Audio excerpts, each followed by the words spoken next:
Shalom sahabat Sunderman dimanapun berada. Kembali lagi di podcast Suara Sunderman edisi rancangan khotbah. Wadah kita untuk saling berbagi inspirasi, menggali kedalaman firman, dan memancarkan terang teologi yang membumi. Saya Selvian Puspitasari Warubu yang akan menjadi host pada episode kali ini, dan bersama saya telah hadir Bapak Pendeta Dev Sowisa MTH yang akan menjadi narasumber kita pada diskusi hari ini. Shalom Pak. Shalom Selvi. Bagaimana kabarnya hari ini Pak? Ya, puji Tuhan, sehat Selvi. Puji Tuhan. Episode kali ini podcast Suara Sunderman akan membedah teks Filemon pasal 1 ayat 4-7 dengan sebuah tema yang sangat indah dan menantang bagi kita semua, yaitu kasih yang menggembirakan dan menguatkan. Kita akan membedah tuntas bagaimana sebuah iman yang vertikal kepada Kristus tidak boleh berhenti di dalam ruang ibadah saja, melainkan harus berbuah menjadi kasih yang horizontal, yang radikal bagi sesama, bahkan mampu meruntuhkan sekat-sekat sosial yang kaku di dalam dunia. Namun sebelum kita membaca Alkitab dan mendiskusikannya, mari kita bersatu di dalam doa. Tuhan Yesus yang baik, kami bersyukur untuk setiap kasih dan cinta-Mu dalam kehidupan kami. Pada saat ini Tuhan, kami telah bertemu di podcast Suara Sunderman dan akan memulaikan diskusi tentang firman Tuhan. Kami memohon kiranya Roh Kudus Tuhan yang memampukan kami dari awal sampai akhir, sehingga diskusi ini boleh menjadi kemuliaan nama Tuhan di atas kerajaan sorga. Dalam nama Tuhan Yesus kami telah berdoa dan mengucap syukur. Amin. Saya akan membacakan ayat Alkitab yang terambil dari Filemon pasal 1 ayat 4-7. Beginilah firman Tuhan di bawah perikop ucapan syukur. Aku mengucap syukur kepada Allahku setiap kali aku mengingat Engkau dalam doaku, karena aku mendengar tentang kasih-Mu kepada semua orang kudus dan tentang iman-Mu kepada Tuhan Yesus. Dan aku berdoa agar persekutuan-Mu di dalam iman turut mengerjakan pengetahuan akan yang baik di antara kita untuk Kristus. Dari kasih-Mu sudah kuperoleh kegembiraan besar dan kekuatan, sebab hati orang-orang kudus telah Kau hiburkan, saudaraku. Demikianlah firman Tuhan. Amin. Sobat Sunderman, sebelum kita masuk ke dalam pembahasan lebih dalam, kita perlu memahami terlebih dahulu latar belakang dari surat Filemon ini. Surat ini bukan hanya sekadar surat pribadi Paulus, tetapi juga memuat kisah yang sangat kaya tentang hubungan antara Paulus, Filemon, dan Onesimus dalam konteks sosial dan hukum Romawi pada waktu itu. Di dalamnya terlihat bagaimana Injil bekerja di tengah realitas perbudakan, relasi kuasa, dan perubahan hidup seseorang yang telah bertemu dengan Kristus Yesus. Jadi Pak, bagaimana latar belakang hubungan Paulus, Filemon, dan Onesimus, serta konteks budaya Romawi menjelaskan tujuan utama penulisan surat Filemon? Jadi begini Selvi, surat Filemon ini dia ditulis oleh Paulus saat dia berada di penjara dan ditujukan untuk Filemon. Filemon itu seorang Kristen yang kaya, hidup di Kolose, yang memiliki budak bernama Onesimus. Onesimus ini dia melarikan diri dari Filemon, kemungkinan setelah merugikan Filemon secara finansial, sehingga secara hukum Romawi Onesimus itu akan dapat hukuman berat karena dia sebagai seorang budak pelarian. Namun dalam pelariannya itu yang menarik ketika Onesimus bertemu dengan Paulus. Lalu dia menerima Injil dan mengalami pertobatan hingga dia menjadi anak rohani Paulus. Harus dipahami bahwa konteks budaya Romawi yang memperlakukan budak sebagai milik tuan tanpa hak, Filemon sebenarnya berhak menghukum Onesimus dengan keras. Namun Paulus justru menulis surat ini dengan harapan supaya Filemon itu bisa mengampuni Onesimus Filemon bisa menerima Onesimus kembali sebagai teman sekerjanya, sebagai saudaranya di dalam Kristus. Bahkan Paulus pun menawarkan diri untuk menggantikan segala kerugian yang telah ditimbulkan oleh Onesimus. Jadi sesungguhnya, Selvi, tujuan utama surat ini adalah mau menunjukkan bahwa Injil itu mampu mengubah relasi sosial yang awalnya tidak setara menjadi relasi yang setara, yakni relasi persaudaraan yang dipulihkan di dalam Kristus. Kira-kira seperti gitu. Ya, terima kasih Pak. Yang menarik dari bagian ini ialah bahwa kita akan melihat sebuah sikap dari Rasul Paulus dan dalam menyikapi kehidupan Filemon.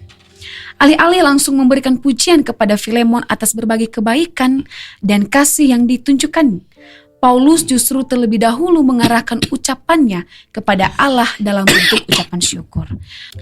Menurut Bapak, mengapa Paulus memilih mengucap syukur kepada Allah atas kehidupan Filemon, bukan langsung memuji Filemon atas kebaikan-kebaikannya? Jadi, kalau kita membaca di ayat 4 itu dengan baik, maka kita akan menemukan bahwa sikap Paulus untuk mengucap syukur kepada Allah atas kehidupan Filemon, hal itu menunjukkan bahwa Allah adalah sumber dari kebaikan dalam diri setiap orang percaya. Iman, kasih dan perbuatan baik itu bukan sekadar usaha manusia, melainkan buah kasih karunia Allah yang bekerja melalui Roh Kudus. Karena itu, ketika melihat kasih dan kesetiaan Filemon kepada Kristus, Paulus justru lalu memuliakan Allah yang telah berkarya dalam hidupnya. Pandangan ini pasti dia sejalan dengan teologi Paulus, bahwa perubahan hidup menghasilkan karya Allah, merupakan hasil karya Allah. Allah memanggil, Allah membarui, dan menguduskan orang percaya sehingga mereka itu mampu untuk menghasilkan buah iman dan tindakan nyata. Dengan demikian, kualitas rohani yang terlihat dalam diri Filemon itu menjadi bukti bahwa Allah sedang bekerja dalam dirinya. Namun Paulus juga mengakui bahwa ada tanggung jawab manusia.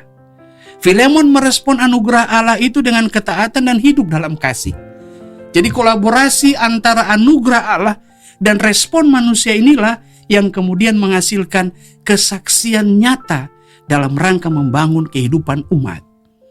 Karena itu melalui ucapan syukur ini, Paulus juga mau mengajarkan bahwa doa itu bukan hanya sarana menyampaikan kebutuhan, tapi juga doa itu merupakan tindakan penyembahan yang mengakui kedaulatan dan karya Allah dalam kehidupan setiap orang percaya. Ketika kita melihat pertumbuhan rohani, kita melihat pelayanan yang setia, atau kita melihat kasih yang nyata dalam diri saudara seiman, maka respon yang paling tepat bukan hanya memberikan apresiasi atau penghargaan kepada orang itu, melainkan kita terlebih dahulu harus memuliakan Allah yang telah bekerja dalam dirinya. Karena apa yang dilakukannya itu karena pekerjaan Allah. Dengan demikian, seluruh kemuliaan itu kita kembalikan kepada Allah sebagai sumber dan tujuan dari setiap kebutuhan yang diubahkan oleh Injil. Iya, setelah melihat bahwa Paulus mengucap syukur kepada Allah atas kehidupan Filemon, muncul pertanyaan lain yang tidak kalah menarik, Pak. Dalam doanya, Paulus secara khusus menyebut dua hal sekaligus, yaitu iman kepada Tuhan Yesus dan kasih kepada semua orang kudus. Penyebutan ini bukanlah kebetulan, melainkan mengandung pesan penting tentang seperti apa kehidupan Kristen yang sejati. Menurut Bapak, mengapa Paulus menyebut iman kepada Tuhan Yesus dan kasih kepada semua orang kudus secara bersamaan di ayat 5? Jadi begini, Selvi. Paulus itu menyebut keduanya secara bersamaan karena iman dan kasih itu merupakan dua aspek yang tidak dapat dipisahkan dalam kehidupan orang percaya. Secara teologis, iman kepada Kristus adalah akar yang menghubungkan seseorang dengan Allah. Sedangkan kasih kepada sesama adalah buah yang lahir dari hubungan tersebut. Jadi iman yang sejati itu tidak berhenti pada suatu pengakuan saja atau pada sebuah keyakinan saja. Tapi dia harus diwujud nyatakan dalam tindakan yang nyata, yang membangun dan melayani orang lain.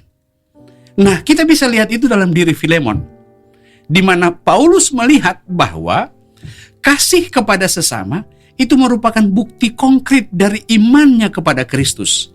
Sehingga kehidupan Filemon itu menunjukkan bahwa Injil telah mengubah cara ia memperlakukan orang lain dan membuat kesaksiannya dikenal luas di tengah jemaat.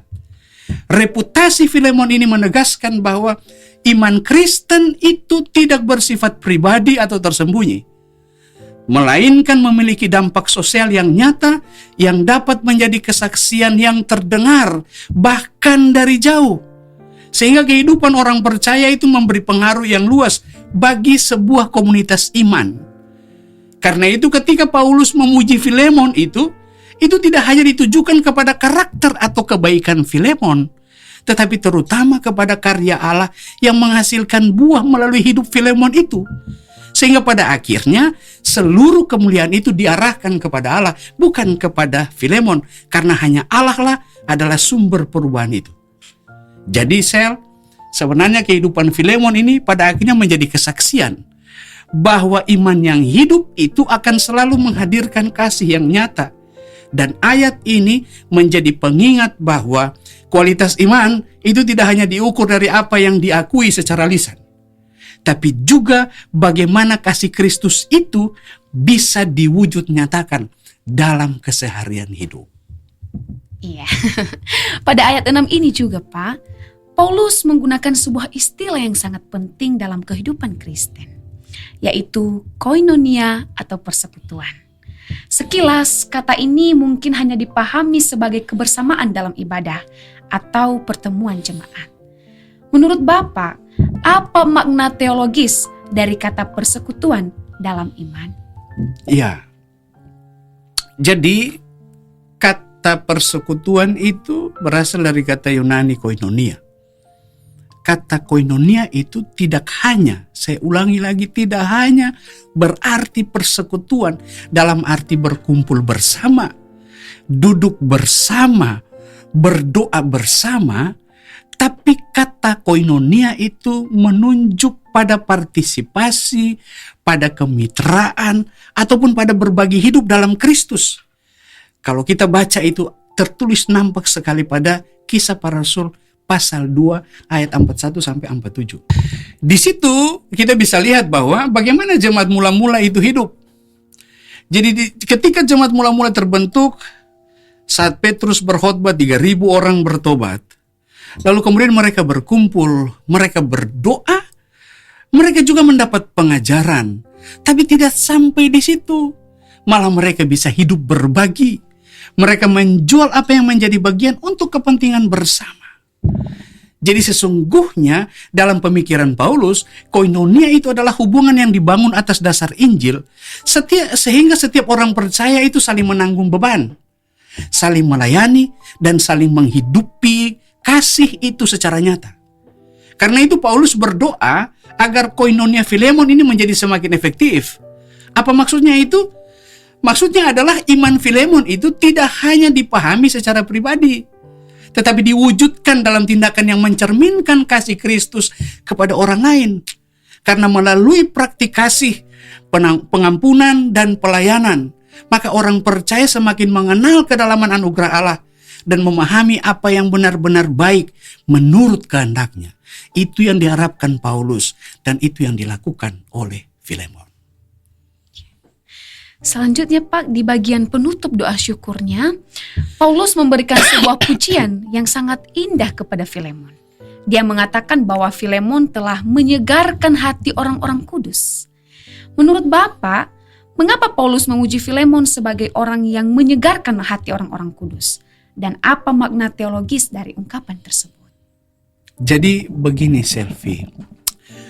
Ungkapan bahwa Filemon telah dalam tanda petik menyegarkan hati orang-orang kudus itu menunjukkan bahwa pelayanan Filemon itu tidak hanya memenuhi kebutuhan jasmani, tapi juga memulihkan semangat dan menguatkan iman sesama orang percaya.